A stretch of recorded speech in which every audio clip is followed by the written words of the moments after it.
Good morning class 10th children. हम लोगों ने लास्ट चैन पे आपको इलेक्ट्रोमैग्नेट के बारे में बताया था।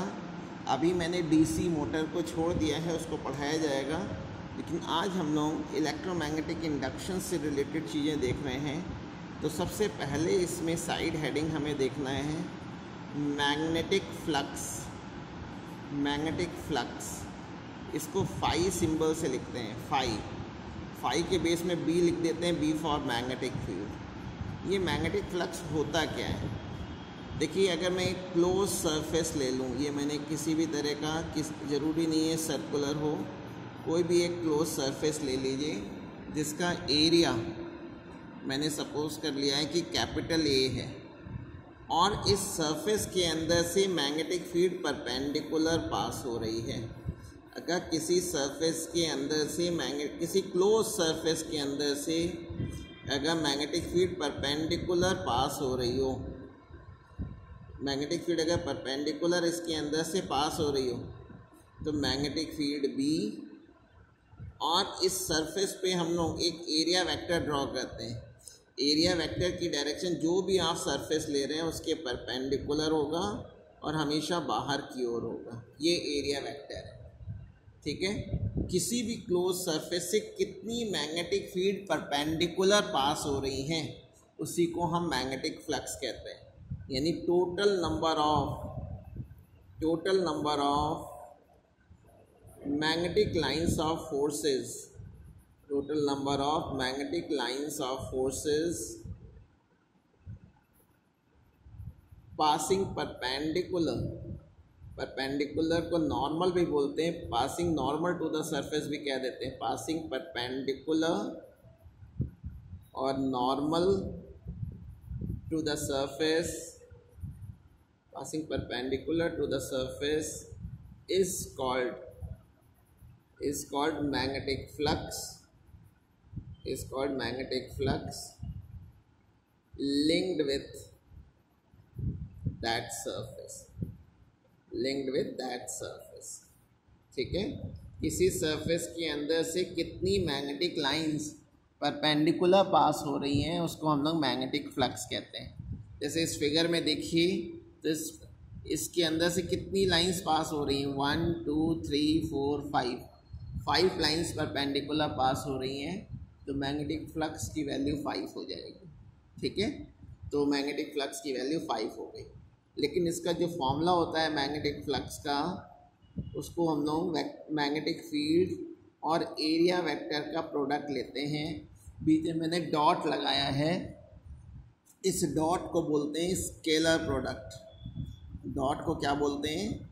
Scalar product. स्केलर प्रोडक्ट में चिल्ड्रन होगा क्या कि दो वेक्टर क्वांटिटीज़ होंगी। मैग्नेटिक फील्ड वेक्टर क्वांटिटी है, एरिया भी वेक्टर क्वांटिटी है, लेकिन दोनों का प्रोडक्ट स्केलर आएगा, ठीक है। Scalar means no direction. ये तब पॉसिबल होता है जब दोनों के बीच में डॉट लगा होता है, ठीक है। इसको इनटू नहीं बोलते, इसको डॉट प्रोडक्ट बोलते हैं। और ये फॉर्मूला होता है phi equal to B A cos theta. इसमें थीटा क्या है? ये जो मैग्नेटिक फील्ड बी है और जो एरिया वेक्टर है, एरिया नहीं, एरिया वेक्टर के बीच का एंगल है।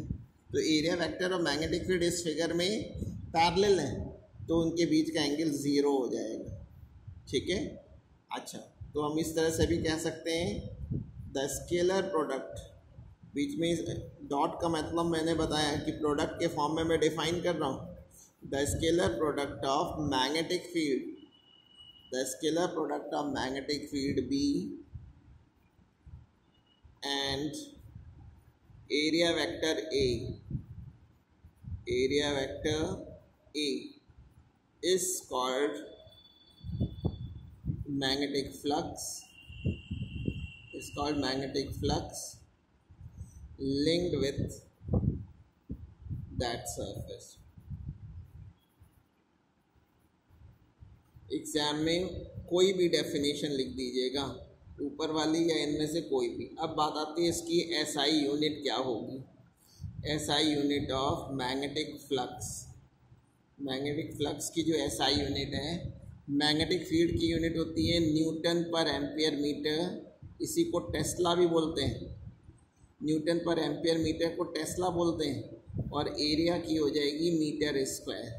तो ये एक मीटर इससे कैंसिल आ गया, तो आ गया न्यूटन मीटर पर ampere.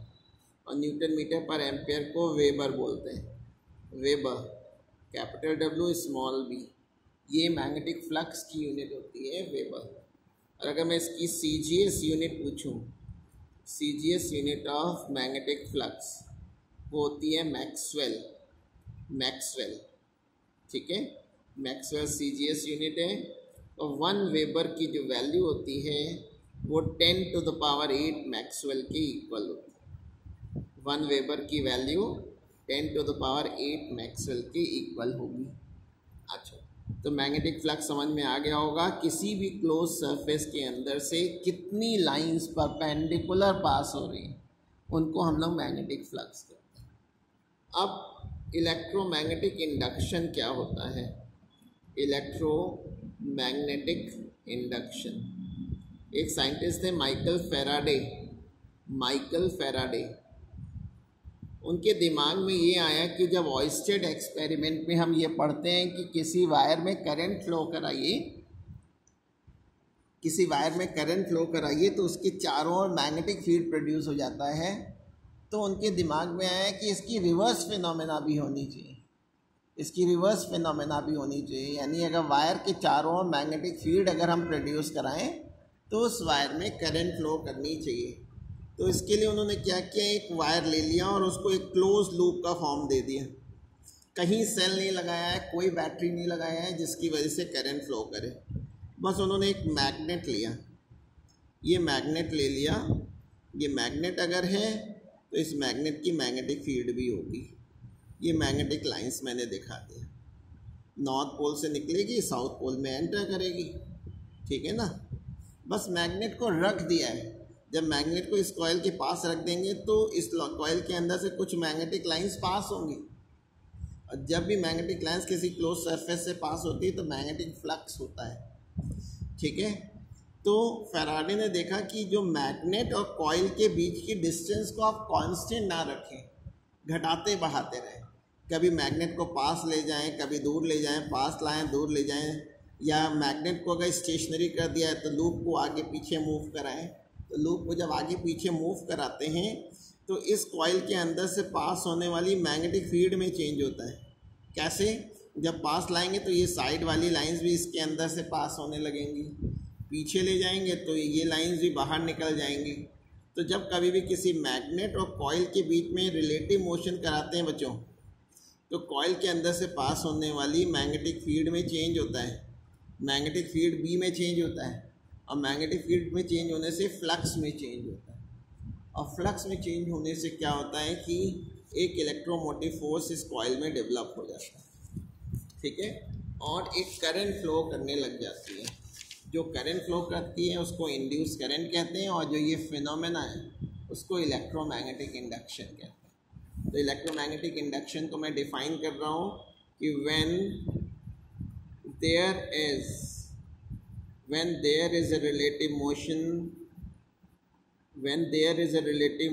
between a magnet and a coil, then the magnetic flux linked with a coil changes,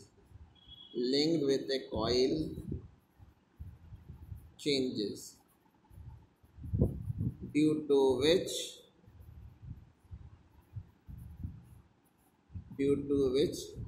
an electromotive force is developed।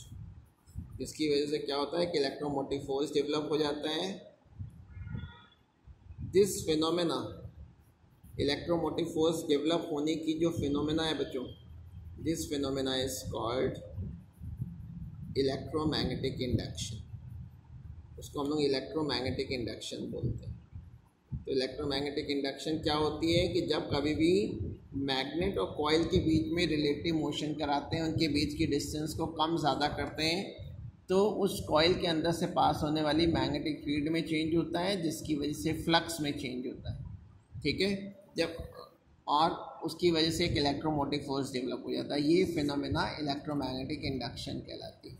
Children याद रखना कि मैग्नेटिक फ्लक्स को चेंज होना ज़रूरी है इंडक्शन के लिए, और फ्लक्स को चेंज करने के 3 तरीके हैं। मैग्नेटिक फील्ड को चेंज कर दीजिए, या फिर एरिया को चेंज कर दीजिए, या फिर एंगल को चेंज कर दीजिए, ठीक है। तो जो इसमें इलेक्ट्रोमोटिव फोर्स डेवलप होता है उसको हम लोग इंड्यूस इलेक्ट्रोमोटिव फोर्स कहते हैं। The EMF induced in a coil is called induced EMF, and the current is called induced current,